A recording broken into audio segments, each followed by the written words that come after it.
Good morning, Guyana. Welcome to another exciting, innovating, rediscovering Soul Boost. And today we're going to explore on making my mind my best friend. It is said, if you think what you always thought, if I did what I always did, I will get what I always got. And whatever we create in the mind, it's like a factory. It's a factory of thoughts. And every thought that I, the being, create, it leaves an impression, it leaves a feeling, it leaves vibrations. If we can think the mind to be like a stage, and the thoughts are like actors, there are various actors, and each actor comes and plays, performs its role, leaves an impression, and goes back. The longer the actor stays on the stage, the longer I dwell on that thoughts of that actor, it becomes stronger and stronger and deeper. Have you thought how many thoughts you might be having in a minute? I didn't even go to ask how many thoughts you have in a day. If you just stop, if you just pause, and if you really thought how many thoughts you had in a minute, you might have like hundreds of thoughts in the 60 seconds. You know what's the speed that we are thinking? There are various kinds of thoughts. There are some thoughts which are necessary. I need to get up, go to work, I need to go to school, I need to cook, pay those bills. Necessary. I have to have the planning.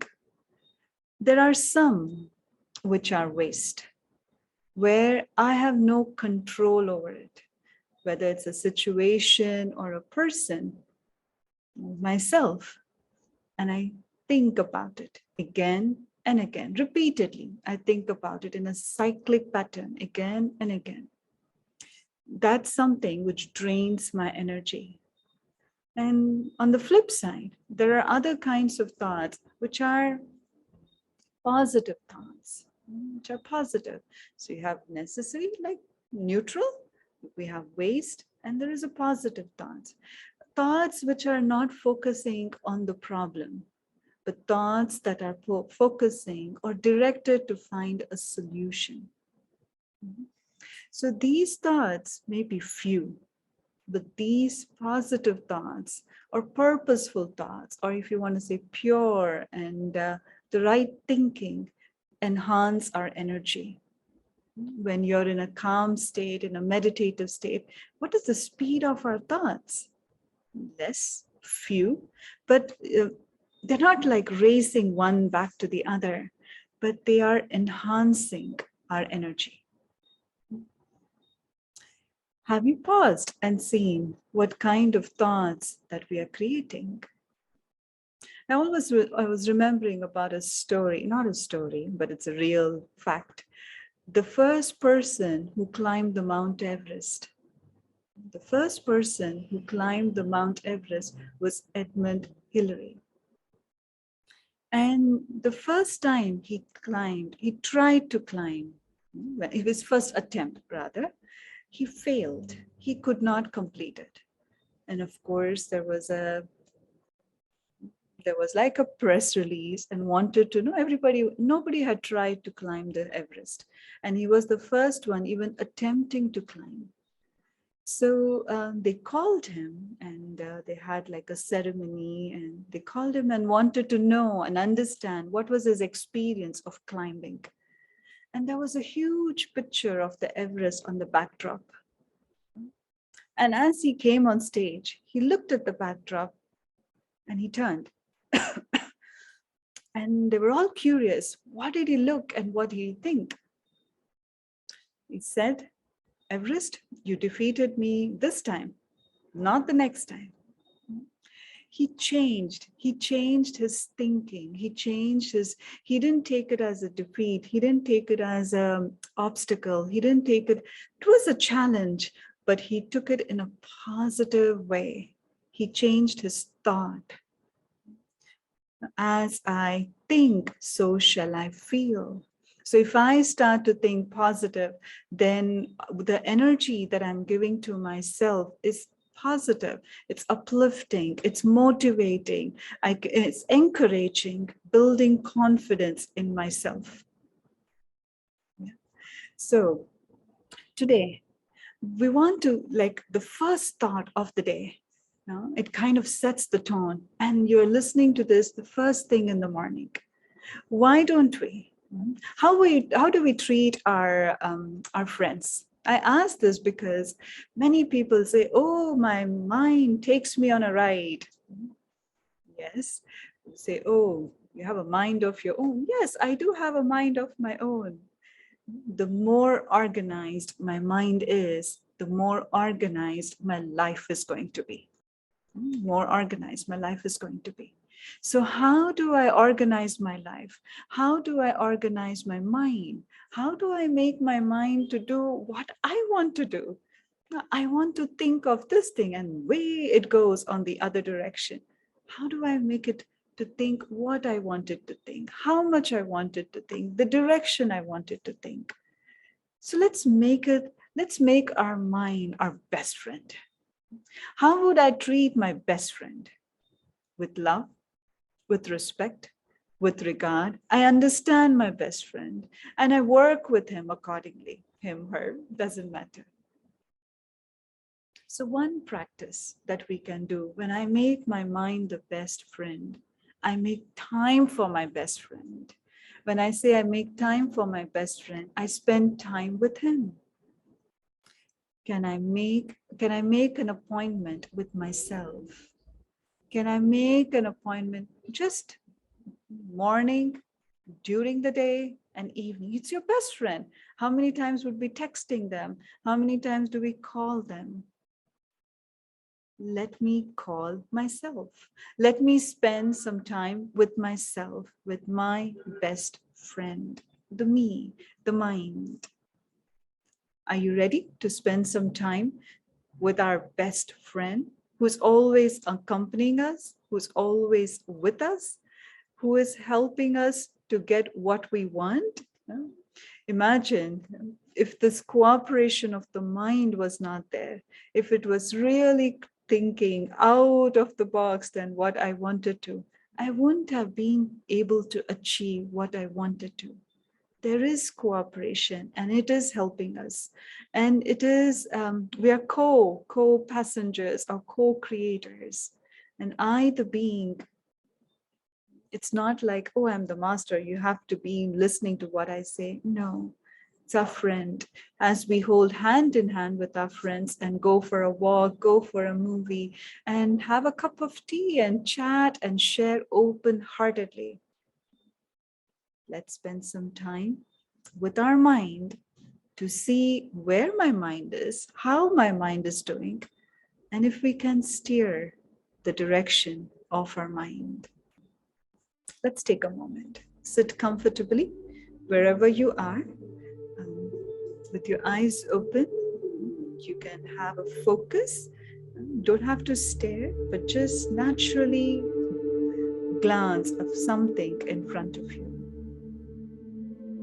And as you're glancing at anything that's in front of you with your eyes stable and focused, let's take our attention and awareness away from all the noises, all the images, situations of the outside world.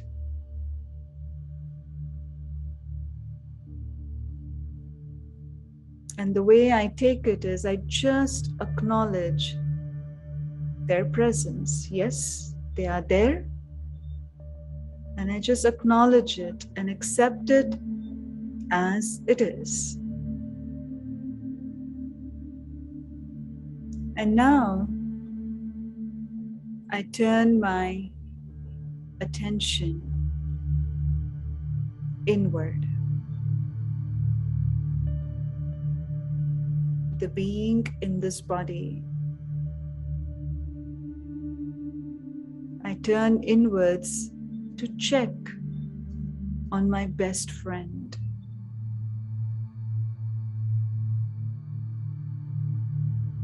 And as I observe my body, I allow the body to settle into calmness, in harmony, in equilibrium. When the body is still and calm,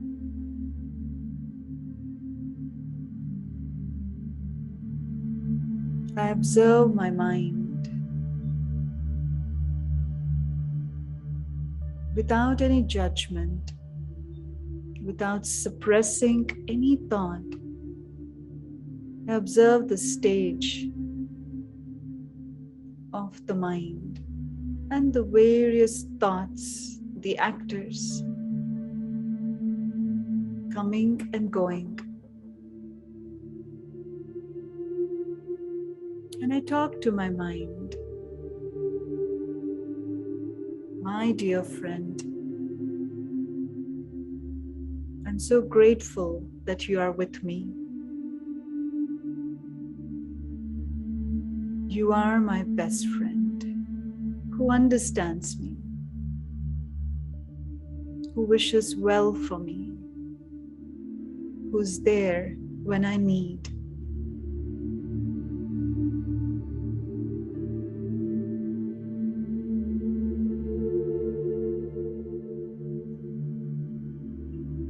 And as we share these thoughts or hold this thought, allow the mind to settle into a very, very calm space.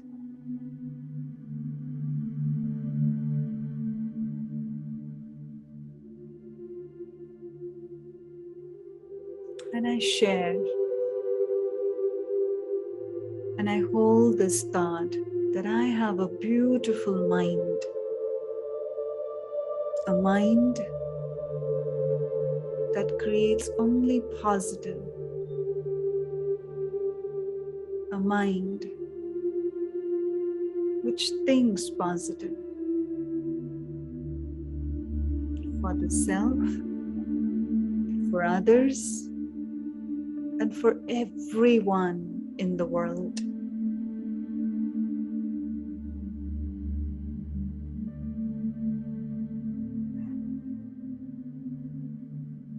And just be in that thought for a minute, for a moment.